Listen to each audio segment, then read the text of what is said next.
Nih, kalau kita masih bicara kesetaraan, itu berarti kesetaraan belum kecapai. Kalau kita masih bicara soal lingkungan hidup yang butuh kebijakan seperti ini, itu berarti memang belum tercapai. Itu bukti nyatanya gitu. Itu sudut pandang kali. Itu barangkali aku juga butuh kekuasaan, karena itu tadi aku butuh mengakses untuk teman-teman yang belum berkapasitas untuk mengakses langsung. Itu ada aku yang membantu untuk mengakses itu, mengakses hak-haknya.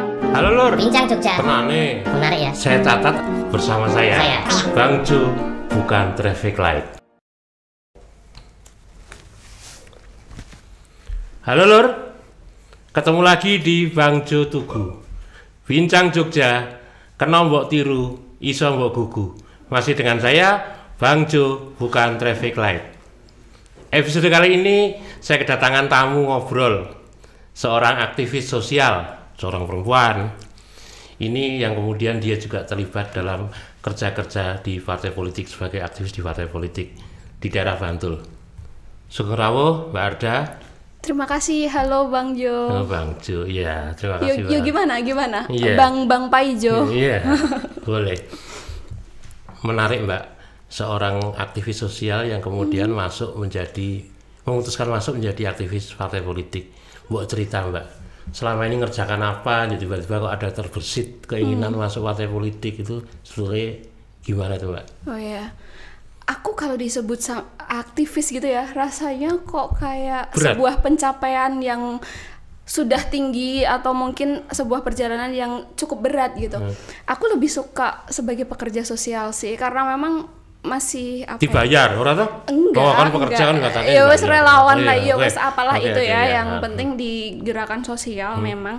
Dan ya pada akhirnya aku tertarik untuk ke dunia politik karena selama aku berproses di kegiatan sosial itu, aku tahu ada batasan kapasitasku yang tidak cukup untuk mencapai yang dinamakan fasilitas atau yang dinamakan kesetaraan untuk orang banyak. Aksesku, kapasitasku nggak sampai kalau aku tidak masuk ke dunia politik. Makanya aku memutuskan untuk masuk ke sana.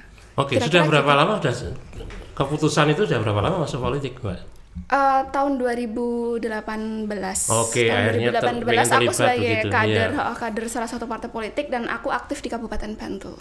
Oke, selama ini yang jenengan lakukan dengan aktif itu kemudian ada perubahannya dengan ketika cuma sebagai, bukan maksudnya cuma, ketika hanya jenengan bilang sebagai aktivis dengan menjadi masuk? Kalau perubahannya belum sepenuhnya, tapi setidaknya ada sebuah proses yang ada yang baru nih ketika aku masuk dunia politik. Katakanlah misalnya seperti relasi saja ya. Relasi ketika dulu aku misalnya harus akses ke DPR atau ke Dewan, atau aku harus akses ke yayasan mana gitu, agak sulit. Kemudian pas sekarang nih di politik gitu, walaupun tidak sepenuhnya karena dampak saya masuk dunia politik ya, itu tetap ngaruh sih. Tapi kalau dibilang aku sudah nyampe di titik idealnya berpartai atau tujuanku awal tadi ya, itu ya belum, masih jauh. Apa toh Mbak sing kok lakukan ini kok kowe kemudian kudu ketemu yayasan, ketemu dewan tuh apa? Sedikit cerita yang menarik kira-kira yang dilakukan. Ya jadi aku cukup menghidupi hidup di bareng sama teman-teman di pesisir Jogja. Kemudian aku juga bareng teman-teman yang aku menyebutnya biasa disebut sebagai orang pinggiran, orang tepi seperti itu, di dunia lingkungan hidup, di literasi, kemudian juga secara kemanusiaan. Dan di situ kan aku nih yang bukan siapa-siapa, yang hanya masyarakat biasa tapi ingin berbuat, itu kan aku butuh modal, mungkin seperti aku butuh dana, butuh relasi, dan makanya aku perlu akses. Sosial itu juga butuh dana ya. Iya. Ngapain Mbak? Dana ini ngomong Mbak biasanya yang jangan kerjakan dulu. Iya. Jadi di sejauh ini kami melakukan edukasi untuk lingkungan hidup. Perjalanan edukasi itu tetap ada biayanya, ada cost-nya gitu kan. Bagaimana kita membuat sebuah acara, kemudian kita melakukan transfer knowledge ke orang untuk gini loh caranya membuat lingkungan itu lestari seperti itu kan tetap ada cost-nya. Kemudian aku juga membuka maksudnya teman-teman aku gitu di dunia sosial itu juga membuka sebuah dapur umum, dan di situ lebih-lebih lagi ya untuk pemulung, untuk pengemis gitu kan, itu lebih-lebih lagi butuh dana kayak gitu. Dan aku ingin apa ya, intinya tuh kayak lebih mudah aksesku untuk mencapai fasilitas itu kan seharusnya hak juga, hak mereka yang ada di pinggir itu untuk diperhatikan negara. Oke. Jadi jenengan kemudian terbersit pikiran untuk ayo kalau saya sudah menjadi pejabat kan pastinya akan dapat lah ya ruang-ruang kebijakan, aksesnya lebih mudah. Iya. Sejauh ini gimana Mbak?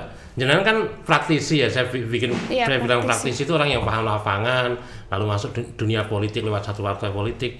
Selama ini apa gagasan Anda atau kebijakan Anda tuh masuk nggak, didengar nggak sama orang-orang politik itu bahasanya? Barangkali kalau secara personal mungkin iya, tapi kalau secara kelembagaan aku belum bisa pastikan sih. Karena nyatanya gini, kalau kita masih bicara kesetaraan itu berarti kesetaraan belum kecapai. Kalau kita masih bicara soal lingkungan hidup yang butuh kebijakan seperti ini, itu berarti memang belum tercapai. Itu bukti nyatanya gitu. Dan kalau sebagai orang praktisi tadi ya di lapangan, ya memang belum ada dampak yang cukup tinggi, tapi prosesnya lumayan terlihat. Ini kan kayak misalnya isu lingkungan hidup ya. Sejauh ini banyak orang, banyak masyarakat, bahkan pejabat pun itu kalau bicara lingkungan cuman kayak buang sampah pada tempatnya. Padahal nggak gitu caranya gitu kan. Kayak permasalahan yang sangat mendasar tapi sangat susah itu seperti kita begitu bergantung pada landfill gitu ya. Kasusnya di Bantul, di Piungan itu nggak habis-habis kita bicara soal landfill. Dan bagaimana mengatasi masyarakat untuk supaya tidak bergantung pada landfill, itulah proses yang panjang. Edukasi masyarakat, memberi fasilitas kepada masyarakat untuk mengelola sampahnya, seperti itu. Oke. Jenengan kan bicara proses yang panjang, jenengan sadari sepenuhnya. Capek nggak sih Mbak? Kalau jenengan, saya dengar ceritanya itu aktivis sosial tuh duluan dibanding partai politik. Capek nggak nih kan gitu? Ya capek, tapi aku ingat kayak loh, peran manusia kan seperti ini. Setiap kita terlahir untuk tugas gitu loh. Tugasku aku mencari ke dalam diriku dan ini tugasku ini, peranku ini. Kalau capek ya wajar gitu. Tapi ya tetap harus berjalan terus. Tapi banyak orang juga bilang loh Mbak, kalau orang masuk partai politik tuh ujung-ujungnya pengen kekuasaan, pengen fasilitas, pengen duit. Itu kan tergantung sudut pandangnya seperti apa. Kalau dibilang seperti itu, barangkali aku juga butuh kekuasaan, karena itu tadi aku butuh mengakses untuk teman-teman yang belum berkapasitas untuk mengakses langsung. Itu ada aku yang membantu untuk mengakses itu, mengakses hak-haknya, mengakses apa yang seharusnya dia dapat gitu kan. Tidak semuanya orang berkapasitas. Dan di sini aku kayak dulu aku sekolah, berarti aku tahu, sekarang aku ada relasi yang ini, berarti seharusnya aku sudah bisa. Oke, ini kan Mbak ini ngebu-ngebu nih, wah sangar aku tak pikir ngebu-ngebu. Bukti konkretnya apa sih Mbak? Tinggalannya jenengan, maksudnya kalau nanti saya datang ke daerah jenengan, apa yang jenengan bisa dilihat di sana untuk publik itu? Jenengan di Parangkusumo ya? Jenengan punya apa sih sana yang bisa kita lihat? Itu bukan punya saya, pokoknya itu aku menghidup tadi bareng sama teman-teman. Di sana ada sebuah tempat pengelolaan sampah. Kemudian bukti konkret bukan berarti yang harus real terlihat mata ya. Kayak katakanlah kebijakan itu kan juga tidak begitu terlihat, tidak terlihat gitu. Dan di situ juga kayak aku barangkali belum ada sebuah pencapaian yang bisa terlihat gitu kan. Yang monumental. Apa yo? Di sana ada dapur umum yang kayak dapur umum terus menghidupi, mungkin berbagi makan untuk teman-teman pemulung, untuk teman-teman peminta dan homeless. Di Parangkusumo kan banyak orang-orang yang tanpa rumah pada datang ke sana seperti itu. Tapi kan butuh duit Mbak, ini kerja jangka panjang. Iya, makanya tadi aku bilang aku butuh akses untuk bisa ke LSM, bisa ke lembaga atau yayasan yang bisa ngebantu, karena aku nggak bisa sendiri. Dan nanti harapannya ketika aku di partai politik, ya mana tahu aksesnya lebih banyak, mana tahu begitu terapkan, maksudnya kayak itu bisa masuk di anggaran APBD, APBN kayak gitu. Mana tahu seperti itu, dan mana tahu nanti bukan cuma di daerahku aja, ada tempat-tempat lain yang bisa kurekomendasikan. Buat APBD itu dianggarkan untuk ini loh, kayak gitu. Jenengan tadi kan cerita, pokoknya hidup itu perjuangan, mau jadi aktivis, mau jadi itu sama-sama perjuangan. Satu perjuangan kebijakan, yang satu perjuangan moral ya toh, gagasan jenengan.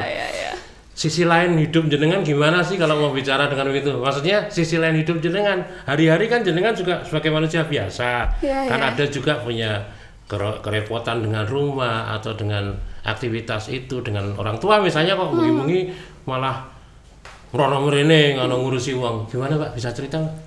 Kalau kehidupan lumayan pribadi ya. Kalau dari orang tua support sih, karena bapak dulu juga orang turun lapangan gitu yang saya kalau misalnya hari ini saya tertarik untuk ke dunia politik, barangkali itu juga ada darahnya dari bapak. Dulu aku kelas Bapak partai politik juga terlibat? Dulu aku kelas SMP awal itu tuh udah diajak bapak untuk demo turun ke jalan. Waktu itu ada kasus pembebasan lahan kan di situ. Terus aku beasiswa juga dari hasil aku ketok satu fraksi ke fraksi lainnya. Jadi sudah lumayan dekat dengan yang namanya partai politik. Tapi kan politik kan kejam katanya Mbak. Untuk orang baru kayak jenengan loh. Maksudnya kan itu sudut pandang kali. Memang yakin jenengan punya gagasan tiba-tiba terakumulasi jadi produk kebijakan.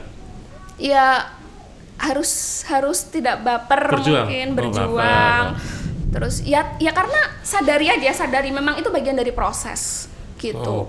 Dan sebenarnya itu juga salah satu tantangan ya. Tadi Bang Jo bilang politik itu kejam gitu kan, dan itu nggak cuman di sini aja kita bilang, di luar sana juga banyak yang bilang politik itu kejam, kotor, uang, dan itu yang jadi masalah. Yang terus pada akhirnya kalau kita udah ketutupi dengan statement itu, siapa yang mau berpolitik lagi? Orang-orang yang itu aja kan enggak. Harusnya banyak yang muda-muda yang juga harus. Jangan takut dengan kata itu tadi, kejam, kata keji, kata kotor. Jangan takut, kita yang akan merubahnya. Waduh, menarik. Ada politisi muda, semangatnya maju tak gentar. Kira-kira ke depan, kalau jenengan saya ini cukup appreciate lah dengan jenengan sebagai orang muda, semangatnya masih begini konsisten. Punya gagasan apa sih dengan konco-konco nom yang lain? Aku berharap teman-teman itu yang apatis tidak lagi apatis dan mau untuk masuk ke dalam sistemnya, karena teman-teman, kalau sekarang banyak teman-teman yang turun di jalan, coba ayo kita gebrak langsung dari dalam sistem, dan banyak yang bisa dilakukan perjuangan melalui politik gitu. Dan kalau sekarang juga itu tadi banyak yang bilang politik itu kejam, ya kita yang harus mengubahnya. Kita mulai dari sekarang. Kalau nggak bisa yang hari ini, yang generasi sekarang, adik-adik kita. Siap berarti anak-orang muda siap masuk, siap mental, siap mental dong. Iya, ya harusnya begitu. Duit siap nggak? Duit. Ya itu yang akan kita ubah. Akan kita ubah ya. Oke, menarik. Menarik sekali obrolan dengan Mbak satu ini yang memang punya semangat menggebu-gebu di pesisir selatan DIY ini. Sampai jumpa pada episode selanjutnya, masih bersama Bang Jo Tugu, Bincang Jogja, Kena Mbok Tiru, Iso Mbok Gugu. Masih dengan saya, Bang Jo, bukan traffic light.